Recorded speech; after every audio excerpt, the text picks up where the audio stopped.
Yes, yes, yes, yes. Once again, you are back in the dicey world. Welcome. How you been? Hope everything is good. Uh, Glad to be back here with you again for episode 3. Episode 2 was good. We talked about Stephen A. Smith. We asked a question, and Stephen A. the new Jesse Jackson of sports, or is your boy Uncle Tom or Cooning? I would say recap my answers and everything, but just go back and check it out, episode 2. Speaking of Stephen A. Smith, and media and so forth, another hot button topic I want to address and talk about is this new term called new media. New media this, new media that in the sports world. So, I want to get into this and talk about it, discuss it, define it. Is there like a tangible, definitive, definition for new media in the sports world? And to help me address this and talk about this as a podcast specialist, a musical genius, expert, producer, director, uh, my brother from the same mother, Don Dyson. What's I'm that? back. What's up? What up, though? Was that your victory lap? Yeah, I'm taking victory laps already. What up, though? Oh, but I can't call it. Thanks for joining me, bro. And like I just said, man, we're talking about new media sports, bro. And I just want to talk about that. But before we do, though, I just want to reiterate to the world that, my man Dice, Don, um, you know, you have your own podcast. It's called the After School Special Podcast. And hmm could you please just share to the my viewers, my 4 people watching, exactly what it is and what it entails, so how I can catch you? Yeah, so the show started 2 years ago during the pandemic. It started with two of my other co-hosts who happened to go to college with me in Detroit. We're bored, stuck in the pandemic, and instead of trying to worry about what we couldn't control, we tried to think of a way we could just stay connected. And we came up with the concept because we always talked about the past, as you Mm. do when you get with your friends, you talk about the good old days. So we decided to make something of it. So we made a nostalgic, retro type of podcast to kind of entertain ourselves during the pandemic, and then we just decided to keep it going in 2021, and that's when we officially started distributing our episodes to the world. And basically the podcast is about our childhood, and we try to remind you of your childhood, and we make fun of each other, and we just try to have fun. I love it, man. I love it. Let's hope we can have fun and bring those same fun vibes over here, man. Yes, But sir. yeah, for the people that's watching, we can see your information. But the people that's listening, on Spotify and Apple, iTunes, and all that kind of good stuff, man. Just go ahead and let the people know where they can check you out via Instagram, Twitter, all that kind of good stuff. Okay, with Instagram is AfterSchoolSpecialPodcast.com, and that's also our website. Our Twitter is AfterSchoolSPE3, and we're virtually on every place. We're on TikTok, like I said, we're on Twitter, Instagram, we're on everything. Patreon, buy me a coffee, anything that you can listen to podcast on, Spotify, Apple Podcasts, all of that. So I, please subscribe and share. I love it. We're gonna do that, man. So the reason we have you on here, Donnie, because you're also a big sports fan, sports buff, sports expert, man, especially in basketball. Your man Draymond Green, and I guess we got to credit him with this term. He came up with this term called new media. What was the question you asked me earlier before we started? What the hell is new media? I Exactly. try to do my Stephen A voice. What the hell? I can't do it. That's blasphemous. No. Blasphemous. Yes. So, when you hear new media, though, what do you think of like off top? Well, off top is basically what we were talking about earlier, what we do, podcasts. I mean, you got the Joe Rogans of the world, for better or worse. You have on the lower level people like us, the indies, the people that are just making it out of necessity or boredom, or just not necessarily trying to make money off of it or fame. We're just trying to get the information pushed out. And a lot of it is unvetted, just like the internet is a cesspool. But at the same time, there are some well-informed people, well-informed podcasts. Maybe not my podcast. We're not always well-informed, but I consider that new media, the internet. I mean, online news outlets or people calling themselves the news, and a lot of stuff gets broken on Twitter before the actual so-called news outlets nowadays. Uh, I remember years ago when not Obama, yeah, when Obama was in office, and how the Bin Laden capture was first broken. It was on Twitter. I remember that because it was a English speaking person, I believe, in that town that Bin Laden got captured, and he was talking about helicopters in the sky, and he was saying it on Twitter live before the Mm, news even broke. So I consider that all new media, for better or worse. that's a fact, man. You make so many great points. I want to unpack that, man. Um, I know in the sports realm, JJ Redick recently, maybe on First Take, kind of broke it down like a three-tier definition or breakdown for new media. He had it broken down to like traditional media, like your newspapers, your ESPNs and CNNs and so forth. Then he had, like social media, like you said, Twitter, that's Mhm. breaking news, Instagram and so forth. Then he had a term, he came up with a term called aggregate media. You heard of that? I've heard of the term. I don't know exactly what that is. Yeah, I think aggregate media is, like Reddit, maybe Bleacher Report, stuff like that, publications like that. Sure. Yeah, man. So I feel like, social media, I feel like I feel like social media, like the Twitter, they're definitely like the forefront platform for information that people like readily go to. It's right there in your hand. You can go right there. But in regards to the sports world and getting back to Draymond Green, because like I said, we'll just credit him for that term. He kind of broke it down as, sports figures or people in the sports media that don't try to like break down or criticize negatively athletes and try to big them up. So instead of concentrating on the negative, they try to concentrate on the positive, which is good theoretically. I like it, but sometimes you got to have those hard truths. You can't just sugarcoat things. It could be problematic, especially we have athletes talking about other athletes. We see it play all the time, ESPN.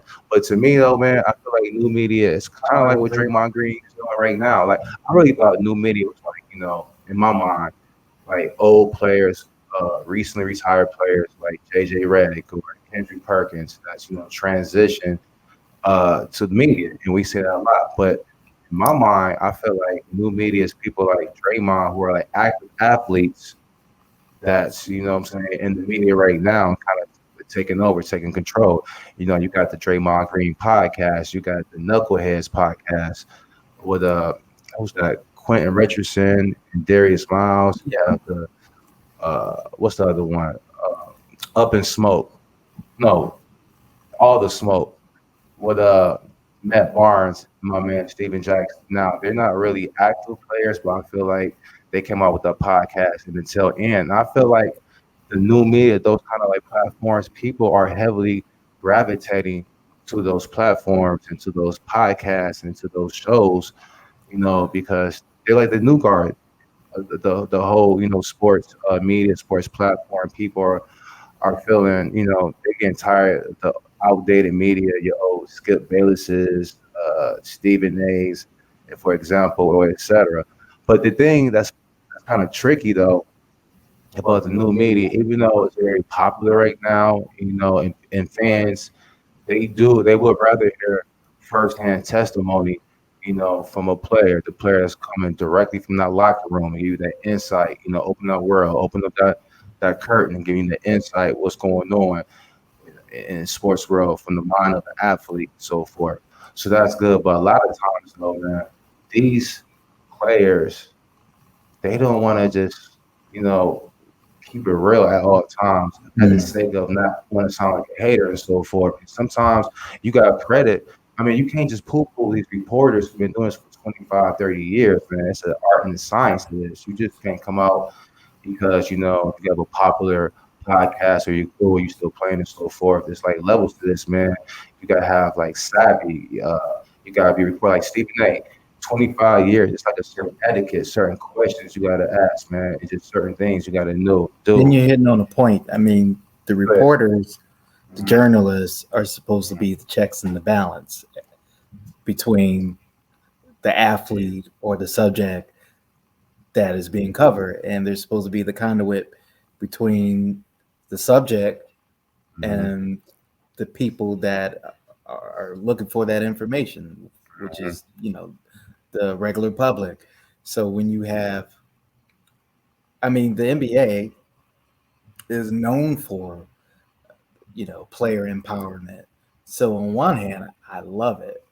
mhm, I love that we get some exclusive stuff that's coming from the heart from a person like Draymond Green or other retired NBA players. But on the other hand, it does kind of feel like propaganda sometimes. It's like, okay, I understand you guys are great. I understand that you want to be shown in the greatest light ever, but just like you said, there's levels to this, and I want to see a person, maybe not a Skip Bayless, maybe not a person like Stephen A. That, yeah, they have journalistic credentials, but I mean, people that are actually still on the beat. mhm, I wish they would have more involvement when it comes to these matters, because the thing about it, you had instances that I've learned that these journalists, they will get, when they would go in these scrums after a game and they try to get information, you know, the most valuable information really didn't come from those scrums after the game. It came after the cameras are off and they were, the players were able to speak candidly. And then those journalists, maybe not, they won't write exactly what they talked about with these players, but they will keep that in mind when they wrote their stories. So there was a balanced story that the listener or the person consuming a news article could absorb. But now that the players are just strictly cutting them off, mhm, it's like, yeah, on one hand, I love that you telling me your story and your words and how you say it and not filter, not the PC bullshit talk. But at the mhm, same time, I want to hear a little bit of somebody with, firsthand knowledge of maybe some of the opposite of what you're saying to kind of mhm, challenge you. It's like these players don't want to be challenged. They're okay with being challenged on the basketball court or whatever field of play that they're on. But when it comes to their real life, that's off limits, which is fine. But I would rather it be done in at least give me the illusion of balance. mhm, If mhm. that makes sense. Total sense, man. You made great points too, man.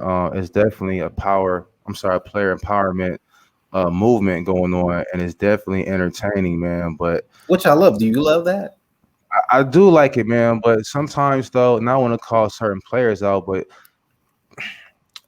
I've seen certain players that are so opinionated about things, but then when it comes to like their friends, they kind of like take it easy on him for obvious like a player might be so opinionated about something, and then when his friend, who's a player, might do something, then that player who's opinionated with his platform, the podcast, he gets kind of quiet. He doesn't say anything, and it's Well, like, that's human okay, nature, right? yeah, I mean, when you and I both know you talk shit to your friends, but when you get in front of people, you probably talk a little differently yeah, to not embarrass your friend or shame them in front of other people. But behind closed doors, you roast them. And they're okay with that, and sometimes they're not okay with that. But at the end of the day, usually you stay friends. But if you do that in front of people, like when we were kids, and you embarrass your mom in public, it was totally different than doing the same thing at home when nobody was looking. You Facts. might get away with it at home. So I Mm-hmm. kind of understand, but it's not giving us the public Mm-hmm. a sense of realism or a sense of like, okay, Authenticity. yeah, exactly. Mhm. Well, with that said, I mean, it's here. Do you think it's gonna go anywhere anytime soon? You think it's here to like to stay, to last? Where do you think we're gonna go with this new media, this whole movement? Well, I kind of think of it like those .com of the late '90s, how that was, or even the crypto, like Mm. how popular that became, especially during the pandemic, and I was one of them that invested, and the bubble popped. So I think it's going to get to the point where it's already exploded, but it's going to get to the point where people are just going to begin to tune out. But maybe I'm thinking too cynical, Mm-hmm. because there's always going to be a way to monetize this, and as long as Mm-hmm. money being made, Yeah. then it might be here to stay. I just don't think in 2 years it's going to look the same as it Yeah. does now. But Well, go ahead. I didn't even cut you off. well, with these things and new media being saturated with so many people trying to do the same thing, not everybody is going to be first to that. Like, who's no, it's not. Everybody's not a Woj. Everybody's not a Windhorse. Or I'm just naming people off the top of my Mhm. head in the sports world where you're not going to be first for everything. Not everybody has those connections. Not everybody gains trust from athletes like this. And now that the athletes are doing it, saying it themselves, they're putting, I don't want to say people out of work, but they're definitely making people work harder to get that information. But it comes at a cost, because now you won't criticize them as much as you would, because you Mhm. want that information from them. So you're going to put them in the best light. So for lack of a better term, it's just one big circle jerk. But that's funny, and I'm glad you said that. I feel like I hope the market won't be oversaturated. Too many Chiefs and not enough Indians, man. But hopefully by that time, the cream will rise to the top, and we can have more distinguished, more seasoned, like new media players right there that can like separate themselves from the rest, man. But I'm all about the player empowerment, like you said, man. But all right, we gonna wrap it up right now, man. Thanks for coming by. Big time. Thanks for having me. Yeah, absolutely, man. Absolutely. And how can we check out the podcast, man? Like when does it come out? Weekly, It comes out bi-weekly? weekly, every Friday, usually by midnight Friday morning. But basically whenever we can just put it out to the world on Friday, that's when it comes out. But we try to do it as early as possible, so when people wake up to go to work, they can start their weekend early, hearing Mhm. us act like damn fools and talk about whatever we feel like. We talk about retro nostalgic stuff, not just 80s 90s, but we'll even talk about pop culture Mhm. things today that are going on that might relate to when we were Mhm. childhood. And we're just all trying to just figure it out and make each other laugh on air or through the podcast. So I hope everybody checks it out and show us some love. Absolutely. I'm not trying to be biased, man, but I checked out several episodes. You guys have great chemistry, great synergy. Thanks. Yeah, great synergy, man. Great subject matter. It's very lighthearted. It's funny, man. It's very witty. It's just great, man. So I would definitely encourage all my viewers to check it out, man. But Big Don, I appreciate you, man. Keep doing your thing. Thanks for coming by. Dicey World blessing us with your insightful intellect and information, man. It was just much appreciated, bro. Thank you so much, man. Oh, thanks for having me. Uh, all right, everybody. There you go. Another episode in the books. I want to thank my special guest for the day, my brother from the same mother, the host of the After School Special Podcast, Big Don. A lot of great points he made today. Oversaturation, the new media, player empowerment, not wanting to dish your boys because it's human nature, a lot to think about. He says it's going to stay here. It's going to be here for a little while, man, so I guess only time will tell. But that's my time right now. Speaking of time, thanks for listening. I appreciate it. Until next time, holla at your boy. Peace.